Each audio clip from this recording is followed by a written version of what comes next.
अब ये जानिए वज़ीर कानून आज़म नज़ीर तारड़ कहते हैं कानून और इंसाफ कमेटी ने 27वीं तरमीम पर 85% काम मुकम्मल कर लिया है। आज शाम तक काम मुकम्मल हो जाएगा। MKM समेत दीगर जमातों की तजवीज़ पर भी गौर होगा। सहाफ़ियों से बातचीत करते हुए कहा वज़ीर आज़म ने सुबह ही इस्तिस्ना से मुतालिक तजवीज़ से मना कर दिया था।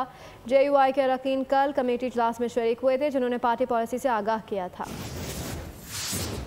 हम कोई 80-85% क्लॉजेस कर चुके हैं क्योंकि ये नया आइन तो नहीं ना लिखा जा रहा है, ये अमेंडमेंट्स हैं और ये 4 टॉपिक्स के ऊपर टोटल अमेंडमेंट्स हैं। तो हमारा 80% काम तो पूरा हो गया है। जो 3 टॉपिक्स हैं जो मुत्तहिदा कौमी मूवमेंट के हवाले से बिल की है 140A का, उस पर अभी बात होनी है।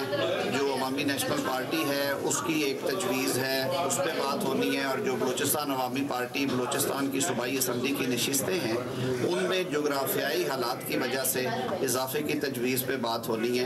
मेरे ख्याल में ये आज शाम तक हम इसे सब्सक्राइब करें और बेल दबाएं ताकि कोई खबर रह न जाए।